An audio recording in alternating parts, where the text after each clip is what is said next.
നമസ്കാരം, വിനിയാസ് വേഡിലേക്ക് എല്ലാവർക്കും സ്വാഗതം. എന്നത്തെയും പോലെ ഇന്നും എല്ലാവർക്കും വളരെയധികം ഉപകാരപ്പെടുന്ന കുറച്ച് ടിപ്സുകളൊക്കെ കളക്ട് ചെയ്തിട്ടാണ് എത്തിയിരിക്കുന്നത്.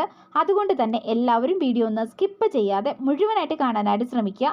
നമ്മുടെ ചാനൽ ഇതുവരെ സബ്സ്ക്രൈബ് ചെയ്തിട്ടില്ലെങ്കിൽ സബ്സ്ക്രൈബ് ചെയ്ത് ബെല്ലൈക്കൺ കൂടെ ഒന്ന് എനേബിൾ ചെയ്ത് വെച്ചേക്കുക. എങ്കിൽ മാത്രമേ നെക്സ്റ്റ് വീഡിയോ ഇടുമ്പോൾ നിങ്ങൾക്ക് കറക്റ്റായിട്ട് നോട്ടിഫിക്കേഷൻ കിട്ടത്തുള്ളൂ. അപ്പോൾ നമുക്കിനി ഒട്ടും സമയം കളയേണ്ട, നേരെ വീഡിയോയിലേക്ക് പോകാം. സൗന്ദര്യ സങ്കല്പത്തിൽ എന്നും ഒരു പടി മുന്നിൽ നിൽക്കുന്നതാണല്ലോ കേശ സംരക്ഷണം.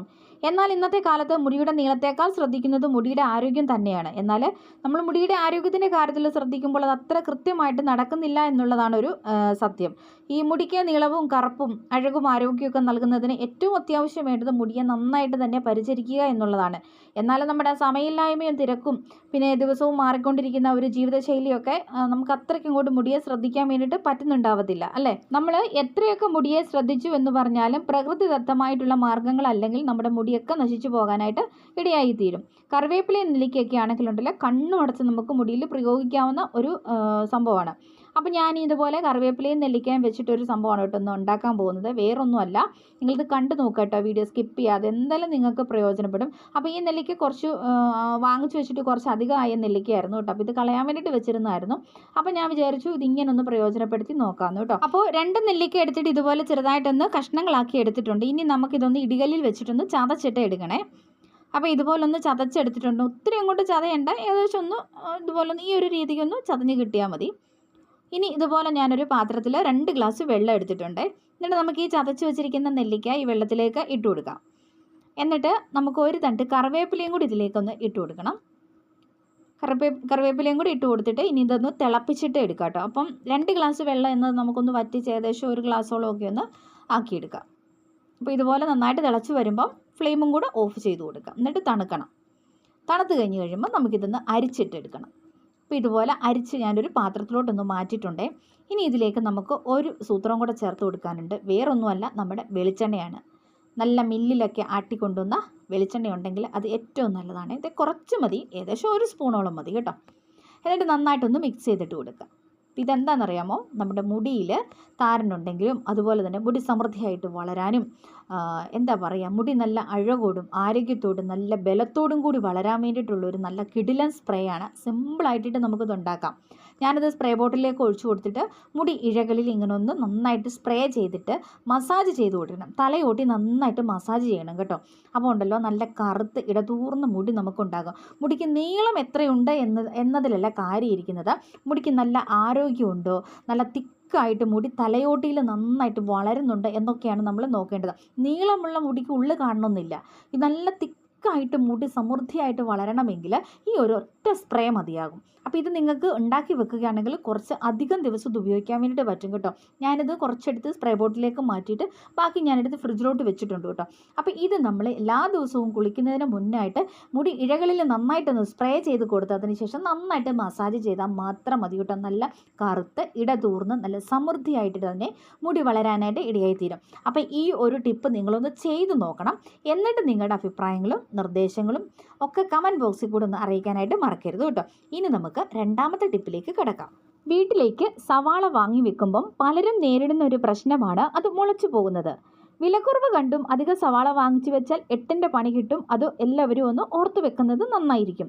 ചിലപ്പോൾ അത് പാചകത്തിന് ഉപയോഗിക്കാനും മടിച്ചു പോകുന്നവരുണ്ട്. ഇതുപോലെ ഇങ്ങനെ ഒന്ന് കിളുത്ത് വന്നിട്ടുണ്ടാകും, അല്ലേ? അപ്പോൾ സവാളയിൽ മുള പൊട്ടാതിരിക്കാൻ വേണ്ടിയിട്ട് നമുക്ക് ചെയ്യാൻ പറ്റുന്ന ചെറിയൊരു ടിപ്പാണ് കേട്ടോ. അത് വളരെ ചെറിയൊരു ടിപ്പാണ് എന്നും കണ്ട് നിങ്ങളിത് കാണാതിരിക്കരുത്. നിങ്ങൾക്ക് എന്തായാലും ഇത് പ്രയോജനപ്പെടും കേട്ടോ. ഇതുപോലെ നമ്മൾ ചപ്പാത്തിയൊക്കെ ഉണ്ടാക്കുന്ന ഈ ഒരു പാനില്ലേ, ഇത് നമുക്ക് ഗ്യാസ് സ്റ്റോപ്പിലേക്ക് വെച്ച് കൊടുക്കാം. എന്നിട്ട് നമ്മുടെ സവാള എടുത്തിട്ട് ഇതിൻ്റെ മുകളിൽ ഇങ്ങനെ വെച്ച് കൊടുക്കാം. അപ്പോൾ ഫ്ലെയിം ഓൺ ചെയ്ത് കൊടുക്കണം കേട്ടോ. അപ്പോൾ ഇങ്ങനെ നമ്മൾ നിരത്തി വെച്ച് കൊടുത്തു കഴിഞ്ഞ് കഴിയുമ്പം ഈ സവാളയിലെ ആ ഒരു വേര് വരുന്ന ഒരു ഭാഗമില്ലേ, അതിങ്ങനെ ഒന്ന് കരിഞ്ഞ് നമുക്ക് കിട്ടും. അപ്പോൾ അത് എളുപ്പത്തിൽ 3-4 ഒരുമിച്ച് ചെയ്യാൻ വേണ്ടിയിട്ടാണ് ഞാനിപ്പോൾ ഇതുപോലൊരു പാൻ എടുത്തിരിക്കുന്നത് കേട്ടോ. എന്നിട്ട് ഇതുപോലെ നമ്മൾ ആ സവാളയുടെ വേരെല്ലാം ഇങ്ങനെ കരിച്ച് കളഞ്ഞതിന് ശേഷം നമ്മൾ വെക്കുകയാണെങ്കിൽ സവാള ഇനി മുളച്ച് പൊങ്ങത്തൊന്നുമില്ല. അതുപോലെ തന്നെ സവാള ചീഞ്ഞു പോവുമോ കേടായി പോവുമോ ഒന്നും ചെയ്യത്തില്ല. കുറേ അധികം നാൾ ഇത് നിൽക്കുന്നതായിരിക്കും കേട്ടോ ഇങ്ങനെ. അപ്പോൾ ഈ രീതിക്ക് നിങ്ങൾക്ക് ഈസി ആയിട്ടിട്ട് എത്ര സവാള വാങ്ങിച്ചു വെച്ചാലും അതിൻ്റെ ആ ഒരു വേര് ഒന്ന് കരിയിച്ചിട്ട് ഇതുപോലെ വെക്കുകയാണെങ്കിൽ കുറേ അധികം നാൾ കേടായിട്ട് ഇരുന്നോളൂ. അതുകൊണ്ട് ഇനി വിലക്കുറവ് കണ്ടിട്ട് സവാള ആരും വാങ്ങിക്കാതിരിക്കേണ്ട. സവാള വാങ്ങിച്ചിട്ട് ഇതുപോലെ ചെയ്താൽ മതി. അപ്പോൾ നിങ്ങൾ ഈ ടിപ്പൊന്ന് ചെയ്ത് നോക്കണേ. ഇനി മൂന്നാമത്തെ ടിപ്പിലോട്ട് പോകാം കേട്ടോ. അപ്പോൾ മൂന്നാമത്തെ ടിപ്പിന് വേണ്ടിയിട്ട് ഇതേണ്ട ഞാൻ 2 കൂടം വെളുത്തുള്ളി എടുത്തിട്ടുണ്ട്. നമുക്കറിയാമല്ലോ വെളുത്തുള്ളിയൊക്കെ പൊളിച്ചെടുക്കുക എന്ന് പറഞ്ഞാൽ ഇച്ചിരി പ്രയാസമുള്ള കാര്യമാണ്. കൈയൊക്കെ വേദന എടുക്കും. പിന്നെ ചെറിയ വെളുത്തുള്ളിയാണെങ്കിൽ പറയുകയും വേണ്ട. അപ്പോൾ കുഞ്ഞു കുഞ്ഞു വെളുത്തുള്ളി അല്ലിയാണെങ്കിൽ നമുക്ക് ഈസി ആയിട്ട് വളരെ പെട്ടെന്ന് തന്നെ അതിൻ്റെ തൊലി കളഞ്ഞെടുക്കാനുള്ള ഒരു സൂത്രം പറഞ്ഞു തരാം കേട്ടോ. അപ്പോൾ ആദ്യമേ വെളുത്തുള്ളി ഇതുപോലെ ഒന്ന് പെട്ടെന്നൊന്ന് കൈ വെച്ചിട്ടൊന്ന് അല്ലിയാക്കി എടുക്കുക. ഇങ്ങനെ എല്ലാം കൂടി ഇങ്ങനെ അല്ലികളാക്കി ഒന്ന് വേർതിരിച്ചതിന് ശേഷം നമ്മുടെ ദോശത്തവയില്ലേ, ആ ദോശത്തവ എടുത്തൊന്ന് ചൂടാക്കി അതിലേക്ക് വെച്ചിട്ട് നല്ലപോലെ അങ്ങോട്ടും ഇങ്ങോട്ടും ഒന്ന് ഇളക്കി കൊടുക്കുക കേട്ടോ. ഇത് വെന്തൊന്നും പോവരുത്. ചെറിയ തീയിലിട്ടിട്ടൊന്ന് നല്ലപോലെ ഒന്ന് ചൂടാക്കിയിട്ടെടുക്കാം. ചൂടാക്കി കഴിഞ്ഞ് കഴിയുമ്പോൾ ഇത് ഒന്ന് കൈകൊണ്ട് നമുക്ക് പിടിച്ച് ഇങ്ങനെ ഒന്ന് തിരുമാൻ പാകത്തിന് ആയി കഴിഞ്ഞ് കഴിയുമ്പം കൈ വെച്ചിട്ട് നല്ലപോലെ ഒന്ന് ഞെരടി കൊടുക്കുക. ഇങ്ങനെ ഞെരടി കൊടുക്കുമ്പോൾ നിങ്ങൾ നോക്കിക്കേ, ആ തൊലിയെല്ലാം പെട്ടെന്ന് തന്നെ ഇത് ചൂടായി കഴിയുമ്പോൾ വിട്ട് വരുന്നുണ്ട്. അപ്പം നമുക്ക് കുറേ എല്ലാം ഇങ്ങനെ പെറുക്കി എടുക്കാൻ വേണ്ടിയിട്ട് പറ്റും. ഇനി കുറച്ച് പോകാത്തതൊക്കെ കൈ വെച്ചിട്ട് ചെറുതായിട്ടൊന്ന് തെറ്റിച്ച് കഴിയുമ്പോഴത്തേക്കിനും ഈസി ആയിട്ട് ആ ഒരു തൊലിയെല്ലാം ഇങ്ങനെ പെട്ടെന്ന് തന്നെ റിമൂവ് ആയിട്ട് നമുക്ക് കിട്ടും. അപ്പോൾ പെട്ടെന്ന് തൊലി കളയണം. നമ്മൾ വളരെ തിരക്ക് പിടിച്ച സമയത്ത് ആണെങ്കിൽ ഇതുപോലെ പെട്ടെന്നൊന്ന് ചെയ്താൽ മതി കേട്ടോ. അപ്പോൾ ഈ ഒരു ടിപ്പ് നിങ്ങൾക്ക് എന്തായാലും പ്രയോജനപ്പെടും. ശരിയല്ലേ?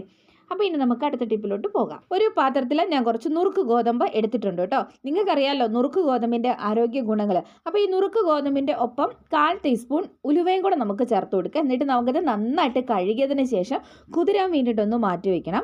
അപ്പോൾ ഇതുപോലെ കുതിർന്ന് കഴിഞ്ഞ ഈ നുറുക്ക് ഗോതമ്പ് നമുക്ക് കുക്കറിലേക്ക് ഇട്ട് കൊടുത്തൊന്ന് വിസിലടുപ്പിച്ചിട്ട് എടുക്കണം കേട്ടോ. അപ്പോൾ ഇതേ ഞാൻ കുക്കറിലോട്ട് ഇതൊന്ന് ഒഴിച്ച് കൊടുത്തിട്ടുണ്ട്. എന്നിട്ട് ആവശ്യത്തിന് വെള്ളവും കൂടെ ഒഴിച്ച് കൊടുത്തിട്ടുണ്ട്.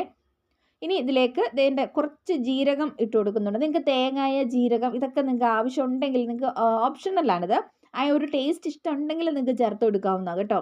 ഇനി മുരിങ്ങയിലയാണ് ഞാൻ ഇതിലേക്ക് ചേർത്ത് കൊടുക്കുന്നത്. അപ്പോൾ ഇതുപോലെ ഒരു തണ്ട് മുരിങ്ങയിലയും കൂടെ നമുക്ക് ഇതിലേക്ക് ഇട്ട് കൊടുക്കണം. നിങ്ങൾക്കറിയാലോ മുരിങ്ങയില ഒരുപാട് രോഗപ്രതിരോധ ശേഷി വർദ്ധിപ്പിക്കുന്നതാണ്. നമ്മുടെ ശരീരത്തിലെ മെറ്റാബോളിസത്തെ നിയന്ത്രിക്കുന്നു. അതുപോലെ ആൻറ്റി ഓക്സിഡൻറ്റ് ഗുണങ്ങളൊക്കെ ഇതിനകത്തുണ്ട്. പിന്നെ വൈറ്റമിനുകളും ധാതുക്കളും ഒക്കെ ഉണ്ട്. വൈറ്റമിൻ സി ഒരുപാട് ധാരാളമായിട്ട് ഇതിൽ അടങ്ങിയിരിക്കുന്നതാണ് ഈ രോഗപ്രതിരോധ ശേഷിയൊക്കെ വർദ്ധിപ്പിക്കുന്നത്. അതുപോലെ തന്നെ ആൻറ്റി ഓക്സിഡൻറ്റും ഇത് എല്ലിൻ്റെയും പല്ലിൻ്റെയും ഒക്കെ ആരോഗ്യം വർദ്ധിപ്പിക്കുന്നു.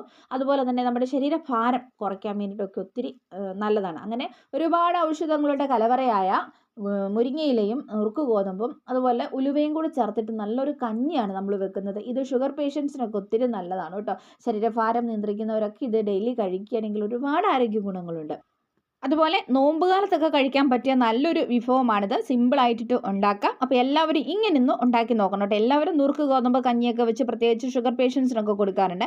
എന്നാൽ ഈ രീതിക്കൊന്ന് ഉണ്ടാക്കി കൊടുത്ത് നോക്കുക. നല്ല ഹെൽത്തി ആയിട്ടുള്ള ഒരു ഫുഡാണ്. ഇനി നമുക്ക് ഇന്നത്തെ ലാസ്റ്റ് ടിപ്പിലേക്ക് കിടക്കാം. കൊതുകിൻ്റെ ശല്യം രൂക്ഷമാകുന്ന സമയത്ത് ഇതുപോലൊരു പപ്പായ തണ്ട് ഉണ്ടെങ്കിൽ ഈസി ആയിട്ട് നമുക്ക് കൊതുകുകളെ തുരത്താൻ വേണ്ടിയിട്ട് പറ്റും. ഈ ഒരു പപ്പായയുടെ തണ്ട് ഉണ്ടെങ്കിൽ 1 മാസത്തോളം കൊതുകിൻ്റെ ശല്യം നമ്മുടെ വീട്ടിൽ ഉണ്ടാകത്തേയില്ല. അപ്പോൾ അത് എങ്ങനെയാണെന്ന് നമുക്കൊന്ന് നോക്കിയിട്ട് വരാം കേട്ടോ. ഇതുപോലൊരു പപ്പായയുടെ തണ്ട് ഉണ്ടെങ്കിൽ നമുക്ക് 1 മാസത്തോളം കൊതുകിനെ നമ്മുടെ വീട്ടിൽ നിന്നും അകറ്റി നിർത്താൻ വേണ്ടിയിട്ട് പറ്റും. അപ്പോൾ ഇതാ ഞാൻ ഈ പപ്പായയുടെ തണ്ട് ഇവിടെ വെച്ചിട്ടൊന്ന് മുറിച്ചെടുക്കുന്നുണ്ട്. അപ്പോൾ ഇതുപോലെ മുറിച്ച് എടുക്കുക. ഇനി നമുക്ക് വേണ്ടതുണ്ടല്ലോ ഇതേപോലെ ഒരു ഇടികല്ലിലേക്ക് 2 ചെറിയ ഉള്ളി അതുപോലെ തന്നെ 2 വെളുത്തുള്ളി. ഈ വെളുത്തുള്ളിയുടെ തോലൊന്നും കളയണ്ട. ഇത് രണ്ടും കൂടെ ഇട്ട് കൊടുത്തിട്ട് നന്നായിട്ടൊന്ന് ചതച്ചിട്ട് എടുക്കണം. അപ്പോൾ ഒരുപാടങ്ങ് ചതച്ച് കളയണ്ട കേട്ടോ. ഈ ഒരു രീതിക്കൊന്ന് ചതച്ചെടുത്താൽ മതി.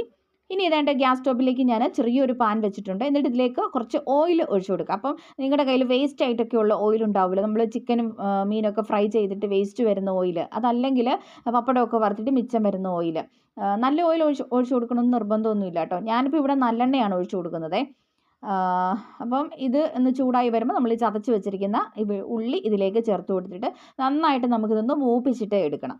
അപ്പോൾ ഇതുപോലൊന്ന് മൂത്ത് വരുന്ന ആ ഒരു സമയത്ത് നമുക്ക് ഫ്ലെയിം അങ്ങോട്ട് ഓഫ് ചെയ്ത് കൊടുക്കുക.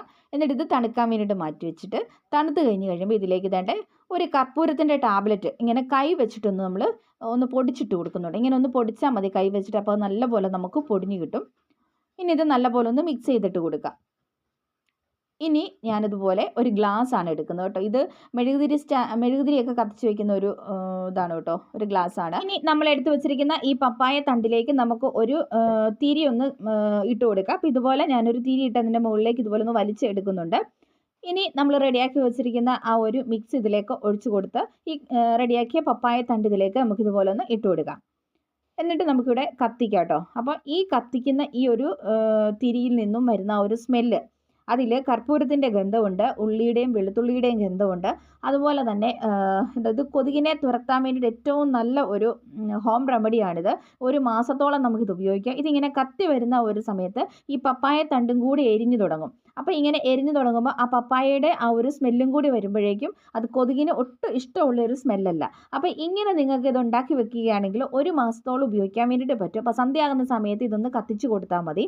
അപ്പോൾ ഈ വെറൈറ്റി ആയിട്ടുള്ള ഈ ഒരു ടിപ്പ് നിങ്ങളൊന്ന് ട്രൈ ചെയ്തിട്ട് നോക്കുക. എന്നിട്ട് നിങ്ങളുടെ അഭിപ്രായങ്ങളും നിർദ്ദേശങ്ങളും ഒക്കെ അറിയിക്കാനായിട്ട് മറക്കരുത് കേട്ടോ. ഇത് കട്ടിലിൻ്റെ അടിയിലൊക്കെ ഒളിഞ്ഞിരിക്കുന്ന കൊതുകുകളൊക്കെ തുരത്താൻ വേണ്ടിയിട്ട് ഒത്തിരി നല്ലതാണ്. കർട്ടൻ്റെ അടിയിലൊക്കെ ആണല്ലോ ഈ സന്ധ്യയാകുന്ന സമയത്ത് കൊതുകുകൾ വന്നിരിക്കുന്നത്. അപ്പോൾ ഈ രീതിക്ക് നിങ്ങളൊന്ന് ചെയ്ത് നോക്കുകയാണെങ്കിൽ നിങ്ങൾക്ക് എന്തായാലും പ്രയോജനപ്പെടും. അപ്പം എല്ലാവരും ട്രൈ ചെയ്ത് നോക്കുക. എന്നിട്ട് നിങ്ങളുടെ അഭിപ്രായങ്ങളും നിർദ്ദേശങ്ങളും ഒക്കെ അറിയിക്കാനായിട്ട് മറക്കരുത് കേട്ടോ. അപ്പോൾ എല്ലാവർക്കും താങ്ക്സ് ഫോർ വാച്ചിങ്.